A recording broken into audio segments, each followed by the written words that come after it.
شاہ روم نے قریش کے قافلے میں ایک آدمی بلانے کو بھیجا، اور اس وقت یہ لوگ تجارت کے لیے ملک شام گئے ہوئے تھے، اور یہ وہ زمانہ تھا جب رسول اللہ صلی اللہ علیہ وسلم نے قریش اور ابو سفیان سے ایک وقتی عہد کیا ہوا تھا۔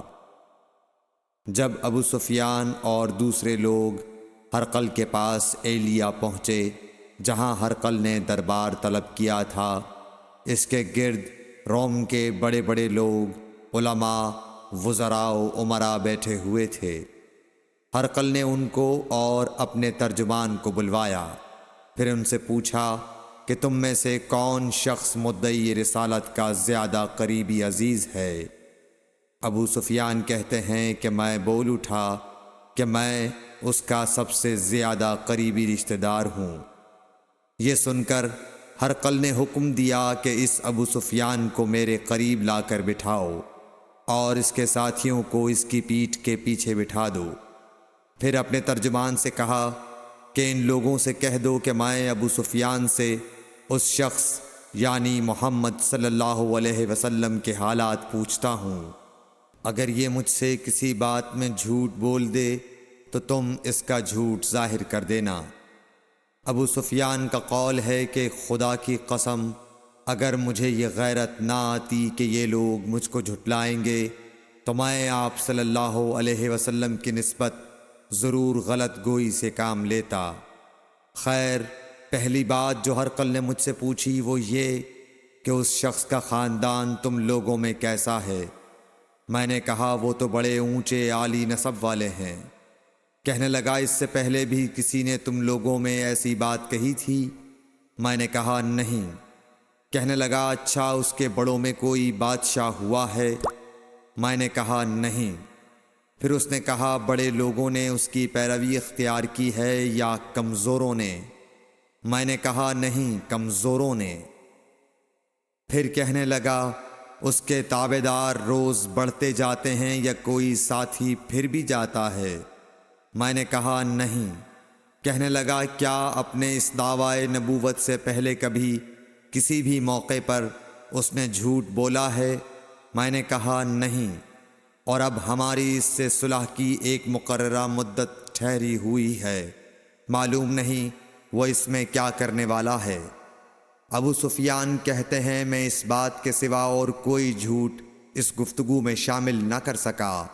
ہرقل نے کہا کیا تمہاری اس سے کبھی لڑائی بھی ہوئی ہے؟ ہم نے کہا کہ ہاں۔ بولا پھر تمہاری اور اس کی جنگ کا کیا حال ہوتا ہے؟ میں نے کہا لڑائی ڈول کی طرح ہے، کبھی وہ ہم سے میدان جنگ جیت لیتے ہیں اور کبھی ہم ان سے جیت لیتے ہیں۔ ہرقل نے پوچھا وہ تمہیں کس بات کا حکم دیتا ہے؟ میں نے کہا وہ کہتا ہے کہ صرف ایک اللہ ہی کی عبادت کرو، اس کا کسی کو شریک نہ بناؤ، اور اپنے باپ دادا کی شرک کی باتیں چھوڑ دو، اور ہمیں نماز پڑھنے، سچ بولنے، پرہیزگاری اور صلہ رحمی کا حکم دیتا ہے۔ یہ سب سن کر پھر ہرقل نے اپنے ترجمان سے کہا کہ ابو سفیان سے کہہ دے کہ میں نے تم سے اس کا نسب پوچھا تو تم نے کہا کہ وہ ہم سے عالی نسب ہے، اور پیغمبر اپنی قوم میں عالی نسب ہی بھیجے جایا کرتے ہیں۔ میں نے تم سے پوچھا کہ دعوی نبوت کی یہ بات تمہارے اندر اس سے پہلے کسی اور نے بھی کہی تھی تو تم نے جواب دیا کہ نہیں۔ تب میں نے اپنے دل میں کہا کہ اگر یہ بات اس سے پہلے کسی اور نے کہی ہوتی تو میں سمجھتا کہ اس شخص نے بھی اسی بات کی تقلید کی ہے جو پہلے کہی جا چکی ہے۔ میں نے تم سے پوچھا کہ اس کے بڑوں میں کوئی بادشاہ بھی گزرا ہے تو تم نے کہا کہ نہیں۔ تو میں نے دل میں کہا کہ ان کے بزرگوں میں سے کوئی بادشاہ ہوا ہوگا تو کہہ دوں گا کہ وہ شخص اس بہانے اپنے آباء و اجداد کی بادشاہت اور ان کا ملک دوبارہ حاصل کرنا چاہتا ہے۔ اور میں نے تم سے پوچھا کہ اس بات کے کہنے یعنی پیغمبری کا دعویٰ کرنے سے پہلے تم نے کبھی اس کو دروغ گوئی کا الزام لگایا ہے؟ تم نے کہا کہ نہیں۔ تو میں نے سمجھ لیا کہ جو شخص آدمیوں کے ساتھ دروغ گوئی سے بچے وہ اللہ کے بارے میں کیسے جھوٹی بات کہہ سکتا ہے۔ اور میں نے تم سے پوچھا کہ بڑے لوگ اس کے پیرو ہوتے ہیں یا کمزور آدمی؟ تم نے کہا کمزوروں نے اس کی اتباع کی ہے۔ تو دراصل یہی لوگ پیغمبروں کے متبعین ہوتے ہیں۔ اور میں نے تم سے پوچھا کہ اس کے ساتھی بڑھ رہے ہیں یا کم ہو رہے ہیں؟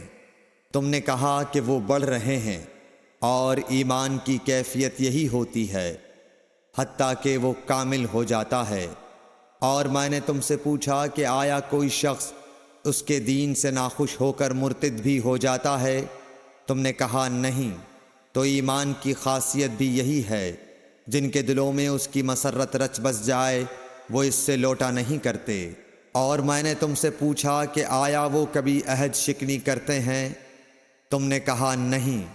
پیغمبروں کا یہی حال ہوتا ہے، وہ عہد کی خلاف ورزی نہیں کرتے۔ اور میں نے تم سے کہا کہ وہ تم سے کس چیز کے لیے کہتے ہیں؟ تم نے کہا کہ وہ ہمیں حکم دیتے ہیں کہ اللہ کی عبادت کرو، اس کے ساتھ کسی کو شریک نہ ٹھہراؤ، اور تمہیں بتوں کی پرستش سے روکتے ہیں، سچ بولنے اور پرہیزگاری کا حکم دیتے ہیں۔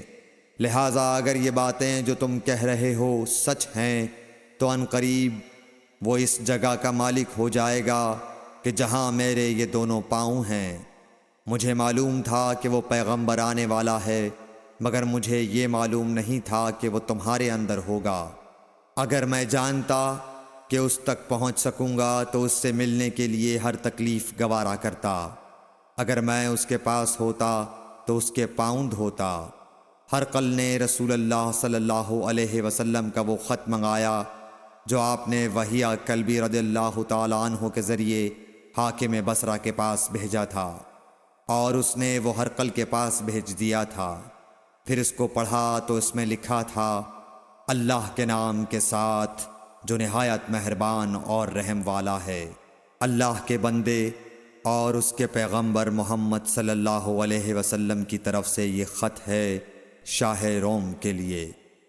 اس شخص پر سلام ہو جو ہدایت کی پیروی کرے۔ اس کے بعد میں آپ کے سامنے دعوت اسلام پیش کرتا ہوں۔ اگر آپ اسلام لے آئیں گے تو دین و دنیا میں سلامتی نصیب ہوگی، اللہ آپ کو دوہرا ثواب دے گا۔ اور اگر آپ میری دعوت سے روگردانی کریں گے تو آپ کی رعایا کا گناہ بھی آپ ہی پر ہوگا۔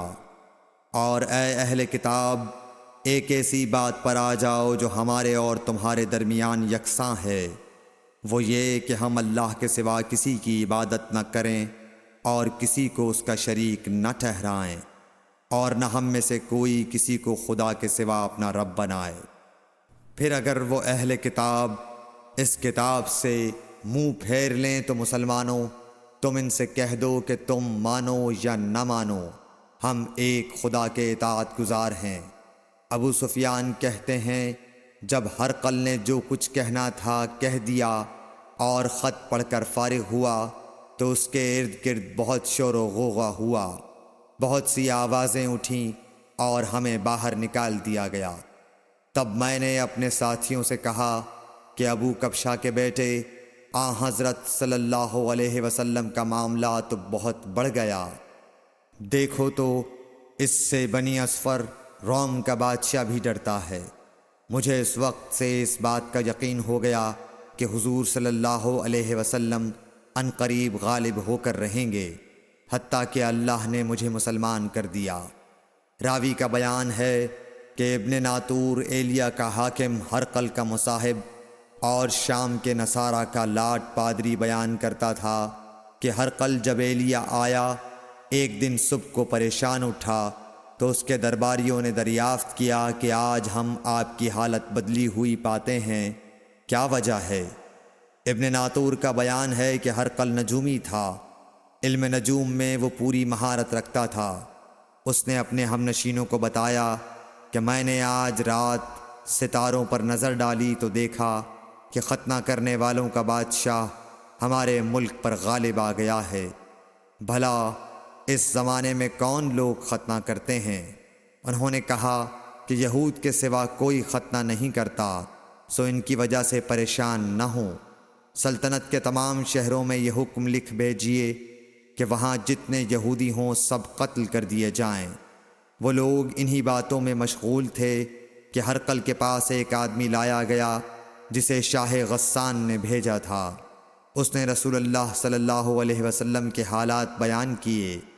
جب ہرقل نے سارے حالات سن لیے تو کہا کہ جا کر دیکھو وہ ختنہ کیے ہوئے ہے یا نہیں۔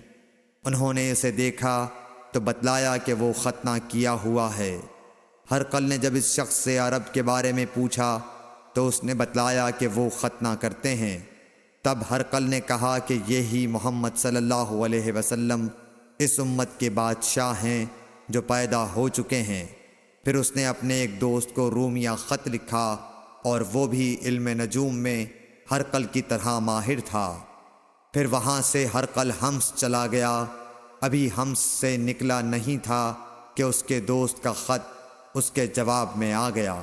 اس کی رائے بھی حضور صلی اللہ علیہ وسلم کے ظہور کے بارے میں ہرقل کے موافق تھی کہ محمد صلی اللہ علیہ وسلم واقعی پیغمبر ہیں۔ اس کے بعد ہرقل نے روم کے بڑے آدمیوں کو اپنے حمص کے محل میں طلب کیا اور اس کے حکم سے محل کے دروازے بند کر لیے گئے۔ پھر وہ اپنے خاص محل سے باہر آیا اور کہا، اے روم والو، کیا ہدایت اور کامیابی میں کچھ حصہ تمہارے لیے بھی ہے؟ اگر تم اپنی سلطنت کی بقا چاہتے ہو تو پھر اس نبی صلی اللہ علیہ وسلم کی بیعت کر لو اور مسلمان ہو جاؤ۔ یہ سننا تھا کہ پھر لوگ وحشی گدھوں کی طرح دروازوں کی طرف دوڑے مگر انہیں بند پایا۔ آخر جب ہرقل نے اس بات سے ان کی یہ نفرت دیکھی اور ان کے ایمان لانے سے مایوس ہو گیا تو کہنے لگا کہ ان لوگوں کو میرے پاس لاؤ۔ جب وہ دوبارہ آئے تو اس نے کہا، میں نے جو بات کہی تھی اس سے تمہاری دینی پختگی کی آزمائش مقصود تھی، سو وہ میں نے دیکھ لی۔ تب یہ بات سن کر وہ سب کے سب اس کے سامنے سجدے میں گر پڑے اور اس سے خوش ہو گئے۔ بالآخر ہرقل کی آخری حالت یہی رہی۔ صحیح بخاری حدیث نمبر 7۔